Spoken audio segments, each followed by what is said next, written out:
সুপ্রিয় শ্রোতামণ্ডলী, আসসালামু আলাইকুম ওরহমতুল্লাহি ওবরাকাতুহু।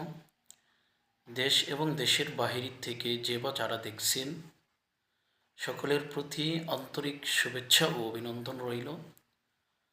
আমি আপনাদের সামনে আজকে যে বিষয়টা নিয়ে আলোচনা করব সেটা হচ্ছে বদনজর এবং বদনজর থেকে বাঁচার উপায় কী, এবং বদনজরটা আসলেই কি সত্য কিনা, এ ব্যাপারে কোরআন ও হাদিস কি বলে।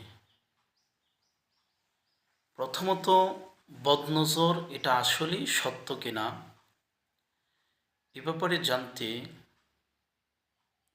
আমরা কোরআন হাদিসের প্রতি লক্ষ্য করলে বা রিসার্চ করলে যে বিষয়টা বের হয়ে আসে সেটা হচ্ছে বদনজর জিনিসটা আসলেই সত্য। নবী করিম সাল্লাল্লাহু আলাইহি সাল্লামের একজন সাহাবী হযরত আবু উমামা ইবনে সাহল ইবনে হুনাইফ রাদিয়াল্লাহু তাআলা আনহু থেকে বর্ণিত, তিনি বলেন, আমার পিতা সাহল বিন হুনাইফ রাদিয়াল্লাহু তাআলা আনহু মদিনার খাররার নামক উপত্যকায় গোসল করার জন্য গেলেন। ওইখানে যাওয়ার পরে উনি ওনার গোসল করার জন্য কাপড় খুললেন। খোলার সাথে সাথে ওইখানে আমির বিন রাবিয়া নামক একজন সাহাবী ছিলেন। উনি বললেন যে এত সুন্দর শরীর, এত সুন্দর চামড়া আমার জিন্দিগিতে কখনো দেখি নাই।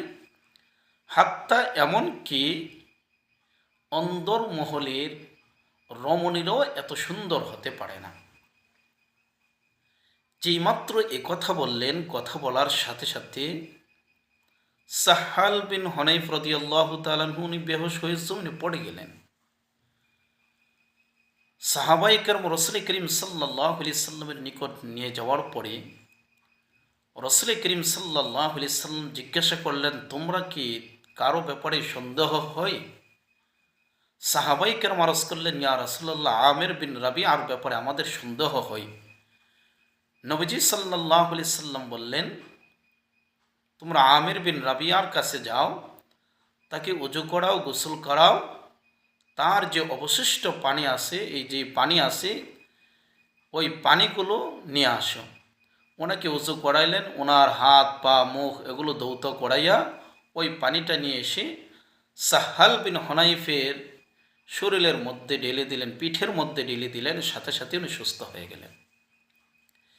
এই হাদিসের দ্বারা আমরা বুঝতে পারলাম যে বদনজর এটা আসলেই সত্য, এটা কোরআন হাদিস দ্বারাই সত্য। অন্য হাদিসে রাসূল করিম সাল্লাল্লাহু আলাইহি সাল্লাম বলেন যে তকদিরকে কোনো জিনিস অতিক্রম করতে পারে না। যদি তকদিরকে কোনো জিনিস অতিক্রম করতে পারতো সেটা হচ্ছে বদনজর। অতএব বোঝা গেল বদনজরের দ্বারা মানুষের শারীরিক অনেক ক্ষতি হতে পারে। এখন আমরা এই বদনজর থেকে কীভাবে বাঁচব, কোরআন ও হাদিসের মাধ্যমে জানার চেষ্টা করব ইনশাআল্লাহ। এক নম্বর হলো, যে যদি আপনার জানা থাকে বদনজর, কার বদনজর লেগেছেন ওই নির্ধারিত ব্যক্তি সম্পর্কে আপনার জানা থাকে, যার বদনজর লেগেছেন ওই সম্পর্কে যদি আপনার জানা থাকে, তাহলে এক্ষেত্রে আপনার করণীয় হচ্ছে ওই ব্যক্তির থেকে তার হাত পা ওনাকে উজু করাইয়া ওনার যে উজুর পানিটা থাকবে বা উনি উজু করার দ্বারা যে পানিটা আসে ওই পানিটা নিয়ে আসে ওই ব্যক্তির পিঠের মধ্যে ঢেলে দিবেন বা গোসল করাই দিবেন। আল্লাহর রহমতে বদনজর কেটে যাবেন, উনি সুস্থ হয়ে যাবেন। 2 নম্বর পদ্ধতি হলো, যদি কারো উপর বদনজর লাগে তাহলে বদনজরের জন্য যেই সমস্ত বদনজরের দোয়াগুলো আছে ওই দোয়াগুলো পড়ে জারফুক করা। 3 নম্বর কথা হলো, যদি কারো উপর বদনজর লেগে যায়, ওই ব্যক্তি সম্পর্কে আপনার ধারণা না থাকে, তাহলে এক্ষেত্রে আপনার জন্য সূরা নাস, সূরা ফালাক সূরা ইখলাস ওই ব্যক্তির মাথার মধ্যে হাত রেখে ওর উপর জারফুক করা, আল্লাহর রহমতে বদনজর কেটে যাবে। আল্লাহর রহমতে আল্লাহ তাআলা সুস্থ করে দিবেন ইনশাল্লাহ। পরবর্তী পর্বে বাচ্চাদের উপর বদনজর লাগলে করণীয় কী হবে ইনশাল্লাহ এই বিষয়ে আলোচনা করার চেষ্টা করব ইনশাআল্লাহ। আসসালামু আলাইকুম ওয়া রাহমাতুল্লাহ।